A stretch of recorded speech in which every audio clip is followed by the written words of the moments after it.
First ever factory outlet Mukunda jewellery KPHB Kothapet Khammam Somajiguda Hanamkonda. నమస్తే రమగారు. నమస్తే జయ. రమగారు, డెలివరీ తర్వాత జుట్టు బాగా ఊడిపోతూ ఉంటుంది. సహజంగా అందరం ఫేస్ చేస్తాం. దీనికి మనం ఏమన్నా కాస్త జాగ్రత్తలు తీసుకుంటే ఆ ఊడటాన్ని తగ్గించుకోవచ్చా? ఊడకుండా అయితే మనం చేయలేము. సాధారణంగా ప్రెగ్నెన్సీ ఇట్లా కన్ఫర్మ్ అయ్యేసరికి జుట్టుట మానేస్తుంది, చక్కగా ఒత్తుగా పెరుగుతుంది, మనుషులు తెల్లగా అవుతారు, మొహం మీద మచ్చలు తగ్గిపోతాయి, నున్నగా అవుతుంది. 90% వాళ్ళు ఇలాగా.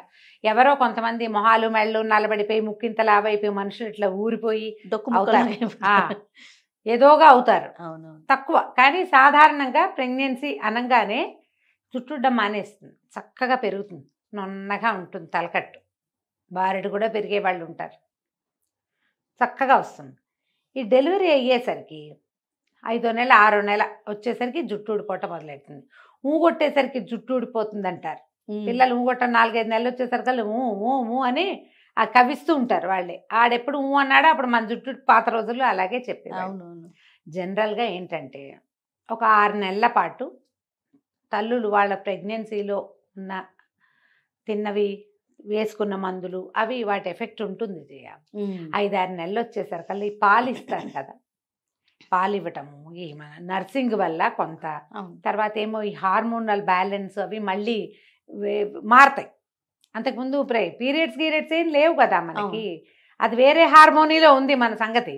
హార్మోనీ మారిపోతుంది శరీరంలో. కొత్త నెత్తురు పట్టడం అంటారు. నెత్తురు పట్టేటప్పుడు జుట్టు ఊడిపోయి మళ్ళీ వస్తుంది. ఈ ప్రెగ్నెన్సీ డెలివరీ అయ్యాక పోయిన జుట్టు రాకుండా ఏముండదమ్మా, ఇంత కుచులుగా ఊడిపోతుంది.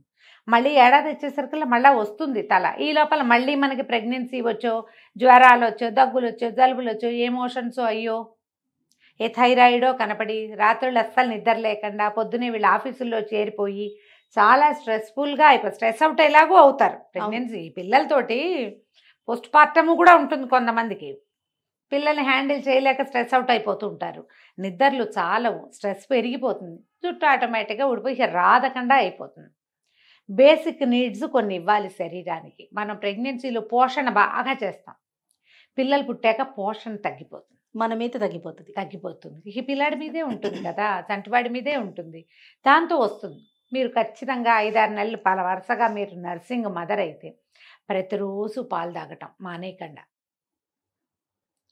ఎనర్జీ డ్రింక్స్ ఏవో ఇస్తారు, డాక్టర్లు ఇస్తున్నారు ఇవాళ, అవి పుచ్చుకోవటం. ఆ హార్లిక్స్ ఈ హార్లిక్స్ ఏమిటో రాస్తున్నారు కదా, తీసుకోండి, అవి మానేయకుండా. కొంచెం సమతులమైన ఆహారం తీసుకోవటం, బాదం పప్పులు లాంటివి తినడం, ఆయిల్ సీడ్స్. ఇందులో ఏమవుతుందంటే కొన్ని పిల్లలకు అరగవు, కొన్నిటికి మనం పథ్యం చేస్తాం. ఈ పథ్యం వ్యవహారాల్లో ఏమవుతుందంటే సాధారణంగా ఈ సమతులమైన ఆహారము, హెవీ ప్రోటీన్ ఇంటేకు అవి ఉండవు.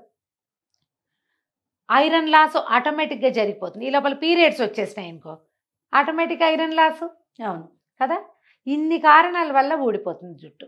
మీరు ఖచ్చితంగా ఐరన్ రిచ్ ఫుడ్ తినడము, ఐరన్ విత్ జింక్ ఏదైనా తీసుకోవటము, రాగి మాల్ట్ లాంటివి తీసుకోవటము, తర్వాత డాక్టర్కి చెప్పి నాకు వీక్ ఫీలింగ్ ఉంది, లేకపోతే నాకు నిద్ర పట్టట్లేదు, నాకు జుట్టు ఊడిపోతుంది, ఇలాంటివి చెప్పి జనరల్ మెడిసిన్ కూడా ఒకటి తీసుకోవటము ఏదైనా చేస్తే మీకు జుట్టు పుట్టడం కొంత ఆగుతుంది. పోయిన జుట్టు మళ్ళీ వస్తుంది.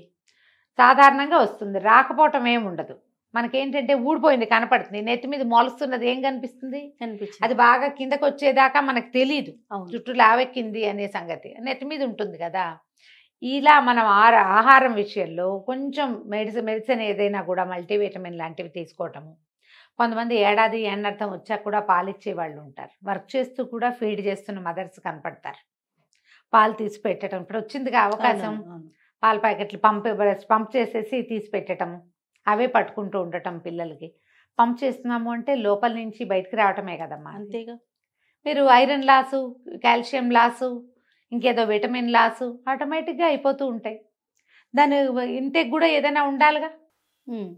ఆమె నర్సింగ్ మదర్ అని స్టార్ట్ చేయండి డాక్టర్తో చెప్పినప్పుడు. నేను ఇవి ఫీల్ అవుతున్నాను, ఫెటిగ్, నువ్వు ఫీల్ అవుతావు, అలసట వల్ల జుట్టు ఊడిపోతుంది. వాటిన్నిటిని చెప్పి అవన్నిటిని అడ్రస్ చేస్తూ మీరు ఏదైనా మెడికేట్ చేసుకుంటే ఇది తగ్గుతుంది. అక్కడి నుంచి సాంప్రదాయ ఆహార పదార్థాలు ఉంటాయి, మినపసున్ని తినటము, గోందు లడ్డూలు మన వాళ్ళు ఇప్పుడు గోందు లడ్డు చాలా ఫేమస్ అయింది. మేథికా దానాల లడ్డు అని చేస్తారు, మెంతుల లడ్డూలు అవి. మనమైతే బేసిక్ మినపసున్ని, కాయపొడి లాంటివి. కాయపొడిలో కూడా కాయం కొంచెం ఉండి మినపసున్ని ఎక్కువ ఉంటుంది. అవును. బియ్యపు రవ్వతోటి చేసిన ఆహార పదార్థాలు అలాంటివి తీసుకుంటూ ఉంటే మెల్లిగా మనం ఏ ఐరన్ కోల్పోతున్నామో అది శరీరానికి అందుతూ ఉంటుంది. సిట్రస్ ఫ్రూట్స్ తప్పకుండా తినాలి. మీరు ఐరన్ రిచ్ ఏం తీసుకుంటున్నా దాంతోపాటు సి విటమిన్ వచ్చేవి జలుబు చేస్తాయని తినరు. దీనికి ఒక సిద్ధాంతం ఉంటుంది.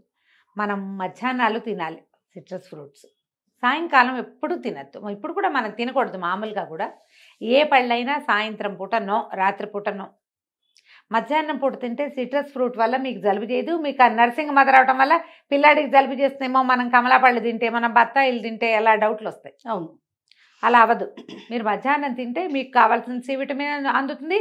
మీ పాల ద్వారా పిల్లాడికి కూడా ఏదో కొంత అందటానికి అవకాశం ఉంటుంది. పగలు తీసుకోండి. అన్ని రకాల సీజనల్ ఫ్రూట్స్ తినండి పొద్దుటి పూట. యాపిల్స్, తర్వాత ఈ కమలాలు ఇవి వస్తాయి, మన సీతాఫలాలు లాంటివి వస్తాయి. సపోటాలు తినచ్చు చక్కగా, జామ పళ్ళు తినచ్చు, ఏవైనా బొప్పాస పళ్ళు తినచ్చు. బొప్పాస వల్ల పాలు పెరుగుతాయి, మీకు ఒంటికి కావాల్సిన కొన్ని రకాల విటమిన్స్ అండ్ మినరల్స్ కూడా అందుతాయి. ఆహారం విషయంలో కనుక మీరు ఇంటేక్ జాగ్రత్తగా చేస్తే రాగి మాల్ట్ అసలు వదిలిపెట్టద్దు. డెలివరీ అయ్యాక తీసుకోండి, పిల్లలకి ఇస్తాం, మనం కూడా తీసుకోవాలి. ఏమన్నా జొన్న రొట్టెలు, గోధుమ రొట్టెలు తినే అలవాటు ఉంటే శుభ్రంగా అవి కూడా తినచ్చు. కూరలు తింటాము, తర్వాత ఏమంటారు పచ్చివి మన మొలకలు తింటాము, పళ్ళు తినటము, అవి మానకుండా ఉంటే మీకు కావాల్సింది అంది. పిల్లలకి పాలు ఉంటాయి, మీకు నెత్తి మీద జుట్టు కూడా ఉంటుంది.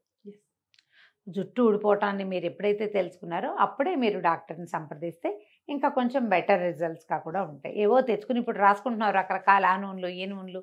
ఏ నూనెలు అయినా పైన రాస్తే ఏం అవ్వదు, లోపల నుంచి కొంత పడాలి. అది కూడా చేయండి. రెండు కలిస్తే బాగుంటుంది, మీకు రిజల్ట్ బాగుంటుంది.